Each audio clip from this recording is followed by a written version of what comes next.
मुझे बेहद खुशी हो रही है परिचय कराते हुए हमारे साथ आज दिग्गज एक्सपर्ट धनंजय सिन्हा साहब इस चर्चा में शामिल हो रहे हैं। सीईओ और company head institutional equities Systematix group से। धनंजय जी, बहुत बहुत स्वागत है आपका। प्रशांत बात कर रहा हूं। अच्छा लग रहा है आपको इस चर्चा में शामिल करते हुए। सबसे पहले हमें ये बताइए कि क्या वाकई सिर्फ जो ग्लोबल फैक्टर्स हैं और जो कुछ उथल पुथल मची हुई है, क्या उसी को इस बाजार पे प्रेशर के लिए जिम्मेदार माना जाए? क्योंकि आज के दिन में हमने रिकवरी अटेम्प्ट भी देखा, तो हमें शायद कुछ और भी पहलुओं को भी नजरअंदाज नहीं करना होगा। Thank you Prashant. बेसिकली अगर आप देखेंगे तो पिछले कई सेशन से मार्केट में वीकनेस बरकरार है। और एक्चुअली वो इंट्राडे लोग बेट भी ले रहे हैं, लोगों को लग रहा है कि ये करेक्शन थोड़ा ओवरडन हो गया है। तो इन्वेस्टर्स जो है वो थोड़ा वैल्यू बाइंग करने की कोशिश कर रहे हैं। तो ये सस्टेन करेगा कि नहीं, ये बोलना मुश्किल है। एक्चुअली ब्रॉडर कॉन्टेक्स्ट जो है वो मार्केट का ये है कि बहुत सारे हैं। एक्चुअली एक फंडामेंटल रीजन ये है कि जो अर्निंग्स एक्सपेक्टेशन है वो मीट नहीं कर पा रहा है। ये जो अपने दिसंबर तिमाही का जो रिजल्ट है, जो भी अभी तक आ चुका है, उसमें कुछ स्ट्रॉन्ग रुझान नहीं दिख रहा है। जबकि ये पहला तिमाही है जिसमें कि जीएसटी रैशनलाइजेशन का इफेक्ट आया है। तो अगर आप नॉन फाइनेंस कंपनीज के एग्रीगेट रिजल्ट्स देखें तो करीब करीब इनका जो सेल्स ग्रोथ है, जो वो करीब करीब 4% के आसपास, ये 4-4.5% के आसपास एग्रीगेट बन रहा है। तो इसका मतलब ये है कि जो गवर्नमेंट ने जो जीएसटी रिडक्शन किया था और आरबीआई ने भी काफी लिक्विडिटी इन्फ्यूजन किया था, रेट कट्स किया था, तो स्टिमुलेट करने की कोशिश की थी। ये कंपनीज के रिजल्ट्स में दिख नहीं रहा है। ऑटो सेक्टर में ऑफ कोर्स वॉल्यूम बढ़ा था, but by and large company से ऐसा कुछ रुझान नहीं मिल रहा है कि उसका इम्पैक्ट ब्रॉडर लेवल पे हुआ है। सो एक एक बड़ा रीजन ये है। दूसरा ऑफ कोर्स ये है कि अ, अ, अ, थोड़ा लिक्विडिटी टाइट हो गया है, क्योंकि दिसंबर के एंड में वहां पे काफी ज्यादा क्रेडिट डिमांड आ गया है फॉर नॉन ग्रोथ रीजन। तो उसके कारण जो लिक्विडिटी टाइट हुआ है, तो आपका इंटरेस्ट रेट्स मार्केट में वो थोड़ा हार्डनिंग हो गया आगे। थोड़ा सा ऊपर की तरफ थोड़ा बायस है। जो आप जीसेक यील्ड देख ले, चाहे फ्रेश लेंडिंग जो बैंक कर रहे हैं, उनका भी जो इंटरेस्ट रेट है वो थोड़ा सा ऊपर है। तो वो भी एक इम्पैक्ट जो है न्यूट्रलाइज कर रहा है ये जो रिफ्लेशनरी पॉलिसीज सरकार और आरबीआई की तरफ से रहा है। तीसरा जो सबसे इम्पोर्टेंट चीज है वो कि जो लोगों को ये चिंता है कि जो गवर्नमेंट का जो फाइनेंसेस है, गवर्नमेंट ऑफ इंडिया का जो है, उसमें टैक्स का जो लॉस है वो काफी या अंडर शूटिंग जो हो रहा है वो काफी बड़ा है।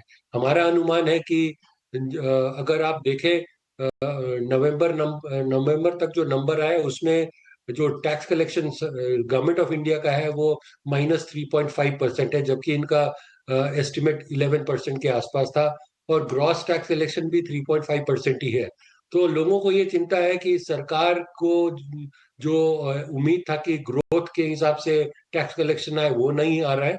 इसका मतलब ये भी लोग समझ रहे हैं कि सरकार जो है कटौती करेगी स्पेंडिंग में। जो सरकार का जो स्पेंडिंग है वो बहुत बड़ा कंट्रीब्यूटर रहा है ग्रोथ, ओवरऑल ग्रोथ के लिए। कंपनी का परफॉर्मेंस और ओवरऑल सपोर्ट जो कॉर्पोरेट अगर परफॉर्मेंस के अगर ऊपर है। हम तो ये खास तौर सारी पे, चीजें हैं जो जी सर, डोमेस्टिक है। हाँ। जी जी, धनंजय सर, अगर हम ट्रम्प के कार्यकाल को भी देखें, मतलब अमूमन जो ये स्थिति थी, ये पिछले बार भी ये स्थिति थी। मतलब ट्रम्प की जितनी रणनीतियां थी, हालांकि उनका इम्पैक्ट जो था वो हालांकि हमें काफी देर से देखने को मिला। लेकिन आपको क्या लगता है कि इस तरह की, मतलब 2025 में तो हमने कई स्तरों पर नेगोशिएशन और बाकी फ्रंट्स के जरिए और चूंकि डोमेस्टिक एक सपोर्ट बार बार जो कहा जा रहा था वो भी बड़ा इंटैक्ट था, तो अब 2026 आपको मार्केट के लिहाज से किस तरह के चैलेंजेस आपको ज्यादा नजर आ रहे हैं?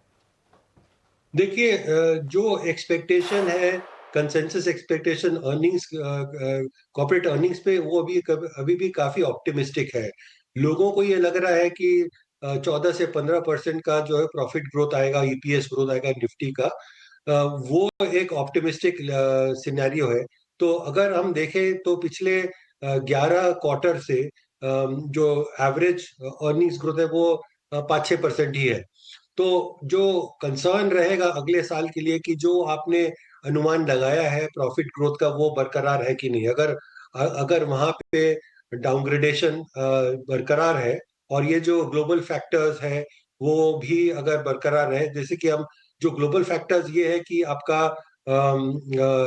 कैरी ट्रेड जो है येन कैरी ट्रेड वो काफी चैलेंज लग रहा है, क्योंकि जापानीज बॉन्ड्स के यील्ड्स जो है वो ऑल टाइम हाई पे जा रहे हैं।